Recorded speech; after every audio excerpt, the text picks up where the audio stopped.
Assalamualaikum warahmatullahi wabarakatuh. Selamat pagi anak-anak semua. Bagaimana kabarnya hari ini? Alhamdulillah, semoga semuanya dalam keadaan sehat. Sebelum pembelajaran kita mulai, alangkah baiknya kita berdoa terlebih dahulu. Berdoa di dalam hati, berdoa mulai, berdoa selesai. Bagaimana semangat untuk mengikuti pembelajaran hari ini? Hari ini semuanya masuk ya. Oke, supaya anak-anak lebih bersemangat, kita nyanyi terlebih dahulu. Kita menyanyikan lagu nasional yaitu lagu Garuda Pancasila. Ibu akan menampilkan lagunya, mari kita dengarkan bersama-sama.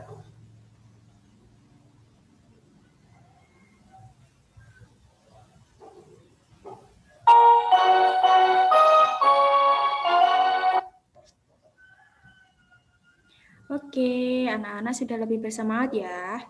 Siap untuk mengikuti pembelajaran hari ini? Oke, ada yang tahu hari ini kita akan belajar apa? Ya, kita akan belajar tema 3, yaitu peduli terhadap makhluk hidup, subtema 1, pembelajaran 1, hewan dan tumbuhan di lingkungan rumahku.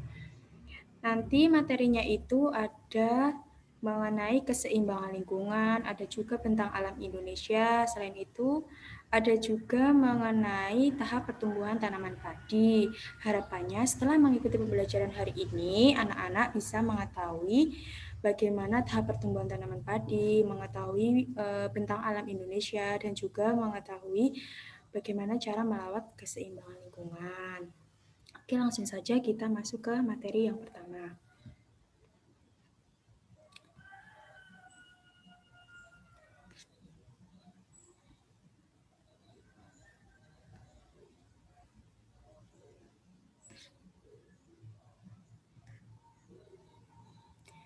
Nah, coba anak-anak amati slide berikut ini. Di situ tertera gambar yaitu tanaman padi dan juga beras. Masyarakat Indonesia itu mengkonsumsi beras sebagai makanan pokok. Beras itu berasal dari apa? Beras berasal dari padi. Kita lanjut. Di situ ada gambar hamparan sawah. Nah, tanaman padi itu dapat tumbuh di daerah seperti apa? Ya, tanaman padi itu dapat tumbuh di daerah yang panas tetapi tentu dengan curah hujan yang tinggi. Jika hanya di daerah panas saja, tentunya tanaman padi tidak akan bisa tumbuh. Terus daerah penghasil padi itu ada di mana saja? Ada di Jawa Tengah, yaitu di daerah kita. Terus ada juga di Jawa Barat, Jawa Timur, Sulawesi Selatan, dan juga Sumatera Utara. Nah, jelas anak-anak? Oke, setelah mencermati mengenai tanaman padi, coba anak-anak cermati tahap pertumbuhan tanaman padi. Ada berapa tahap?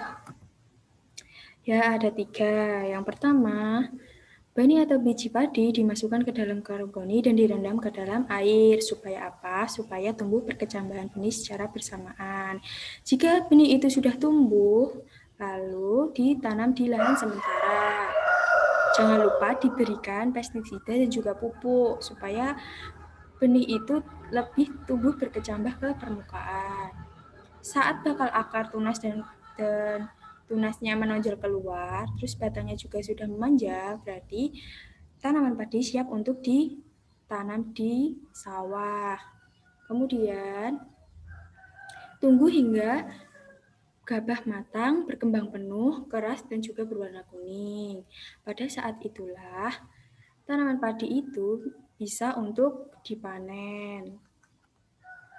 Jelas? Oke, coba anak-anak jawab pertanyaan berikut ini. Ada yang mau coba? Pertanyaan 1. Apa isi bacaan tersebut? Ya, isi bacaan tersebut mengenai tahap pertumbuhan tanaman padi. Membahas tentang tanaman padi. Mengapa tanaman padi itu penting bagi masyarakat Indonesia? Ya, karena tanaman padi itu dijadikan bahan makanan pokok bagi masyarakat Indonesia. Jadi sangat penting, sangat dibutuhkan sekali oleh masyarakat Indonesia. Oke, selanjutnya di mana tanaman padi itu dapat tumbuh? Lalu bagaimana cara merawatnya? Tanaman padi itu dapat tumbuh di daerah yang panas, tentunya dengan curah hujan yang tinggi. Jika hanya di daerah panas saja, tentunya tanaman padi itu tidak akan bisa tumbuh. Lalu bagaimana cara merawatnya? Cara merawatnya yaitu dengan diberikan pestisida dan juga pupuk. Selain itu, sawah juga diairi air secara cukup supaya tanaman padi tidak kekurangan air dan lahannya tidak kekeringan. Oke, kita lanjut ke berikutnya, ada tentang bentang alam Indonesia. Nah, sawah tadi merupakan bentang alam Indonesia. Karena apa? Karena sawah itu terdapat di muka bumi ini. Kenampakan alam itu merupakan bentuk muka bumi. Jadi sawah tadi merupakan bentuk kenampakan alam. Di setiap daerah itu mempunyai kenampakan alam yang berbeda-beda. Ada 2 macam kenampakan alam. Apa saja itu? Ya, ada kenampakan alam wilayah daratan dan juga kenampakan alam wilayah perairan. Kita akan mengulasnya satu persatu. Mulai dari kenampakan wilayah daratan. Nah, kenampakan alam wilayah daratan itu dibagi menjadi 2, yaitu dataran tinggi dan juga dataran rendah. Nah, sawah tadi merupakan daerah dataran rendah. Betul. Sekarang kita bahas dataran tinggi. Dataran tinggi itu apa sih? Dataran tinggi merupakan dataran luas yang terletak pada ketinggian 300-600 meter di atas permukaan laut. Di sana banyak sekali pegunungan dan juga dikelilingi oleh bukit. Jadi udaranya sangat dingin. Wilayahnya itu cocok untuk ditanami kopi, cengkeh, sayuran, dan juga buah-buahan. Ada di sini yang tinggal di daerah dataran tinggi? Oh, ada. Oke. Kita lanjut ke dataran rendah. Coba kita amati bersama-sama. Dataran rendah itu merupakan tanah yang relatif datar dengan ketinggian kurang dari 200 meter dari permukaan laut. Di wilayah ini cocok dijadikan sebagai lahan apa? Ya, sebagai lahan pertanian, perkebunan, peternakan, kegiatan industri, dan juga lain-lain. Oke, pasti di daerah kalian banyak ya menjumpai sawah, menjumpai perkebunan, terus pasti ada juga yang beternak ayam, seperti itu. Kita lanjut. Yang kedua ada kenampakan alam wilayah perairan. Apa itu? Kenampakan alam wilayah perairan merupakan bagian permukaan bumi yang digenangi oleh air. Contohnya sudah dapat dilihat ya. Ada pantai, danau, sungai, ada juga laut. Nah, coba di daerah pantai itu banyak masyarakat yang bermata pencarian sebagai, ya betul, sebagai nelayan. Di sungai terdapat banyak apa? Banyak batu, banyak rumput hijau. Kalau di laut, ya di laut banyak terumbu karang.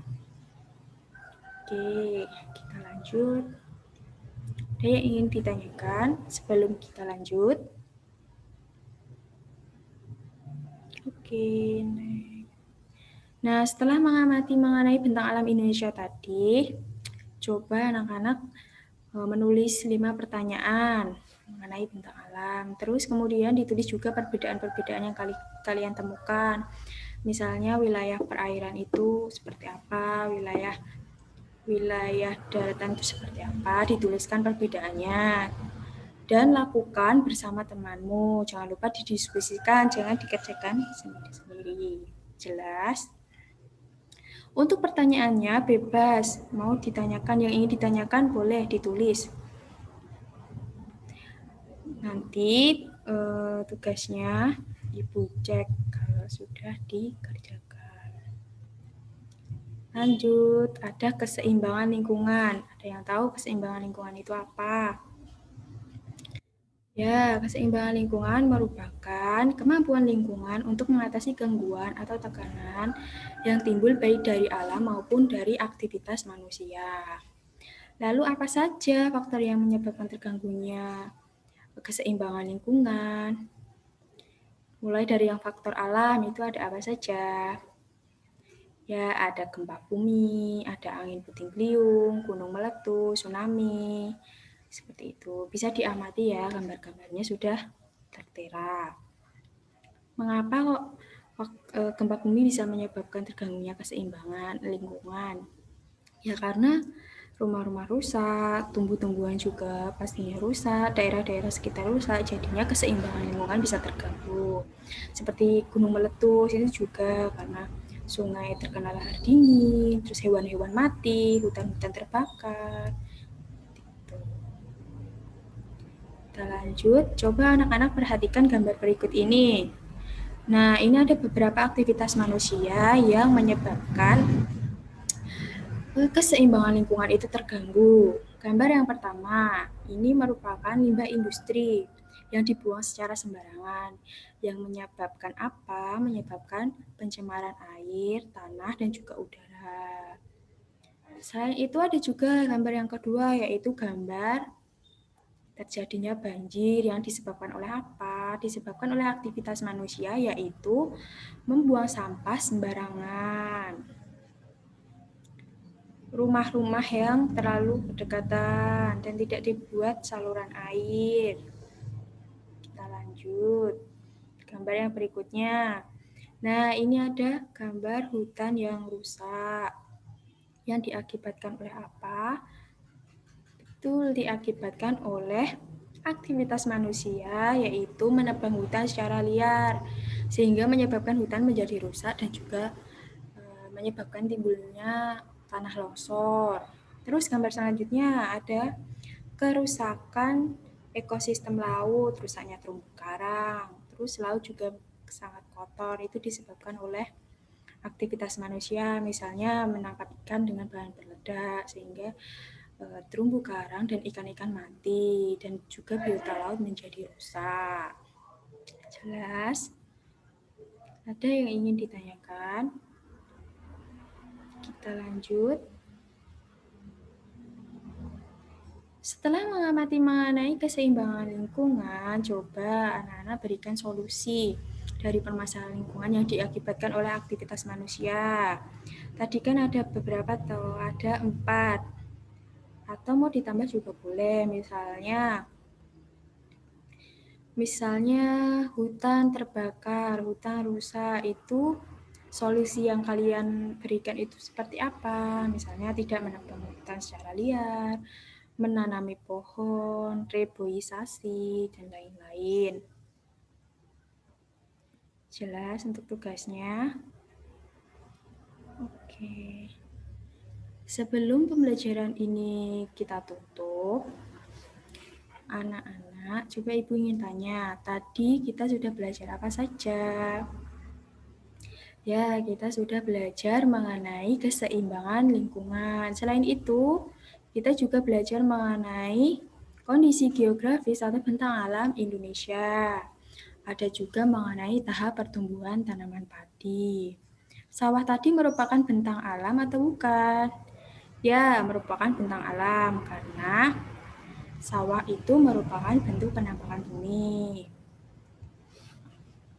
Oke, sawah tadi berada di daerah mana? Ada juga yang ada di daerah dataran tinggi, ada juga yang berada di daerah dataran rendah. Oke. Sebelum pembelajaran hari ini kita tutup, Ibu ingin mengingatkan, jangan lupa tugasnya dikerjakan, nanti dikirimkan melalui grup atau Google Form yang sudah Ibu buat. Nanti kita diskusikan selanjutnya di grup WA. Kita akhiri pembelajaran hari ini dengan bacaan Alhamdulillah bersama-sama. Alhamdulillahirrahmanirrahim. Sekian dari Ibu, kurang lebihnya mohon maaf.